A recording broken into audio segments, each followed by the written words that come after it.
헨리 키신저, 에릭 슈멧, 그리고 데니얼 허튼로커, 이 세 명의 거물이 함께 쓴 책 인공지능의 시대를 바탕으로 이야기를 풀어볼까 합니다. 인공지능, AI가 등장하면서 우리 인류에게 정말 근본적이고 또 흥미로운 질문들을 던지고 있거든요. 오늘 그 질문들을 한번 같이 파헤쳐보죠. 자, 그럼 바로 한번 시작해볼까요? 모든 것의 시작은 인류가 수천 년간 즐겨온 아주 오래된 게임, 바로 체스에서부터입니다. 이 체스판에서 벌어진 한 사건이 인간과 기계의 관계를 완전히 새롭게 정의하게 되거든요. 이 말 누가 했는지 아세요? 바로 체스 역사상 가장 위대한 선수로 꼽히는 가리 카스파로프입니다. 그런 그가 뿌리부터 흔들렸다고 말할 정도면 대체 뭘 본 걸까요? 이건 그냥 체스를 잘 두는 기계가 아니었던 거죠. 이전에 한 번도 본 적 없는 완전히 새로운 지능의 등장을 목격한 겁니다. 자, 보세요. 이게 정말 중요한 지점이에요.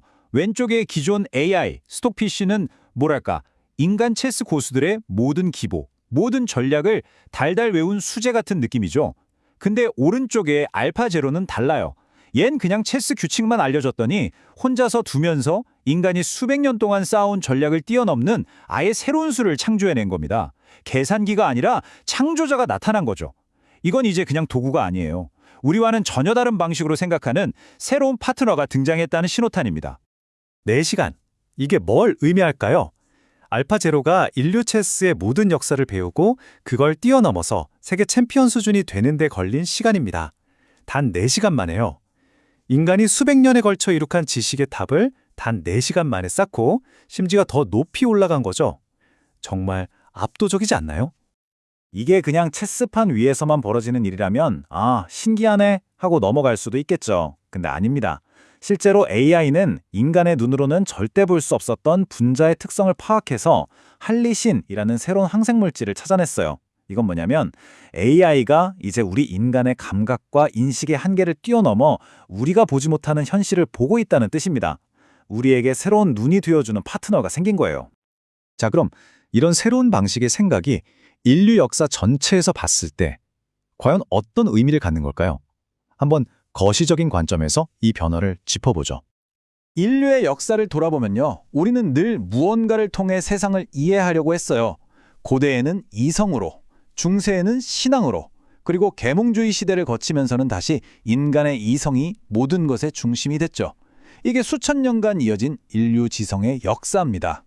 그런데 지금 바로 인공지능의 시대에 와서 처음으로 인간이 아닌 존재의 논리, 즉 기계의 논리가 우리 곁에 등장한 겁니다. 이건 정말 거대한 전환점이죠. 그럼 이 기계의 논리는 어떻게 작동하는 걸까요? 그 핵심에 바로 머신러닝이 있습니다. 이게 뭐냐면 예전처럼 우리가 컴퓨터한테 자, 1번은 이렇게 하고 2번은 저렇게 해 하고 하나하나 다 가르쳐주는 게 아니에요. 그냥 엄청난 양의 데이터를 던져주고 여기서 패턴을 네가 한번 찾아봐 하고 학습 자체를 맡겨버리는 겁니다. 방법을 가르치는 게 아니라 배우는 법을 가르치는 거죠. 자, 이렇게 스스로 학습하는 능력이 생기니까 우리와 기술의 관계가 근본부터 바뀌기 시작합니다. 더 이상 주종 관계가 아니게 되는 거죠. 예전의 기계가 우리 근육의 연장이었다면, 그러니까 무거운 걸 들어주고 빨리 달리게 해주는 도구였다면요. 지금의 AI는 우리 두뇌의 파트너가 되고 있는 겁니다. 같이 생각하고 문제를 풀고 때로는 우리가 생각지도 못한 해답을 내놓는 그런 존재로 말이죠. 40%. 이게 그냥 숫자로 보이시나요? 구글 데이터 센터의 냉각 효율을 40%나 더 개선한 수치입니다. 중요한 건 이건 이미 세계 최고의 엔지니어들이 최적화를 끝낸 시스템에 AI를 투입해서 얻어낸 결과라는 거예요. 인간의 한계, 그 너머의 효율을 AI가 찾아낸 거죠. 이게 바로 파트너의 힘입니다. 이제 우리는 AI에게 이런 질문을 던지게 될 겁니다. 기후변화를 해결하려면 우린 뭘 해야 할까? 암을 정복하려면 어떤 방향으로 연구해야 할까?처럼요. 정답이 없는 아주 거대하고 모호한 목표를 던져주고 네 생각은 어때? 우리가 어떻게 해야 할까? 하고 조언을 구하게 되는 거죠. 인간의 지혜만으로는 풀기 어려운 문제에 대해 새로운 지능에게 길을 묻는 시대가 온 겁니다. 자, 이렇게 강력한 파트너가 생겼는데 여기서부터 아주 심오한 질문이 시작됩니다. 기계가 우리처럼, 아니 우리보다 더 잘 생각하고 창조한다면 그럼 인간이란 대체 뭘까요? 우리의 고유함은 어디서 찾아야 할까요? 나는 누구인가? 라는 질문을 다시 던져야 하는 시점이 온 거죠. 르네 데카르트의 유명한 말이죠. 나는 생각한다, 고로 존재한다. 지난 수백 년 동안 이 문장은 인간의 정체성이었어요. 생각하는 능력, 즉 이성이야말로 우리를 다른 모든 존재와 구별하는 특별한 증표라고 믿어왔죠. 그런데 만약에 AI도 생각을 한다면요. 아니, 생각과 아주 비슷한 무언가를 한다면?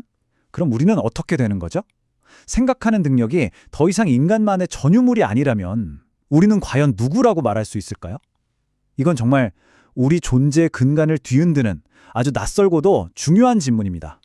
사실 이 질문은 먼 미래의 얘기가 아닙니다. 이미 우리는 AI와 깊숙이 얽혀 살고 있어요. 여러분이 지금 보는 유튜브 추천 영상, 인스타그램 피드, 구글 검색 결과, 이게 다 AI가 여러분을 위해 편집한 세상입니다. 나도 모르는 사이에 AI가 보여주는 것만 보고, 듣고, 믿게 되면서 나만의 반향실에 갇힐 수도 있다는 거죠. 우리의 생각과 정체성이 이미 AI의 영향을 받고 있다는 뜻입니다. 자, 이렇게 개인의 정체성뿐만 아니라 우리가 사는 세상 전체, 국가 간의 질서와 안보 문제까지 AI는 완전히 새로운 판을 짜고 있습니다. 그리고 이건 우리가 대비해야 할 아주 현실적인 위협이 될 수도 있습니다. 한번 생각해 보세요. AI가 전쟁 전략을 짜고 인간의 승인 없이 스스로 판단해서 공격하는 무기가 등장한다면 지금의 군사력 균형은 완전히 무너지겠죠. 또 AI가 만들어내는 정교한 가짜 뉴스가 사회를 분열시키고 사람들마다 전혀 다른 현실을 믿게 만들 수도 있습니다. 거대 테크 기업들은 어떨까요? 이젠 일개 국가보다 더 큰 영향력을 행사하는 새로운 지정학적 플레이어가 되고 있죠. 이게 바로 AI가 가져올 안보 지형의 변화입니다. 이미 시작됐고요. 결국 이 모든 변화의 중심에는 이 질문이 있습니다. 아직까지는 우리가 AI를 통제하고 있어요. 그렇다면 우리가 가진 가치, 우리가 소중하게 생각하는 것들을 이 새로운 지능에 심어줄 수 있을까요? AI가 만들어갈 미래가 정해져 있는 건 아닙니다. 결국 선택은 우리 인간의 몫이죠. 기술이 우리를 어디로 데려갈까 걱정하기 전에 우리가 이 엄청난 기술로 어떤 세상을 만들고 싶은지 그걸 먼저 고민해야 할 때가 아닐까요? 여러분이 꿈꾸는 미래는 어떤 모습인가요?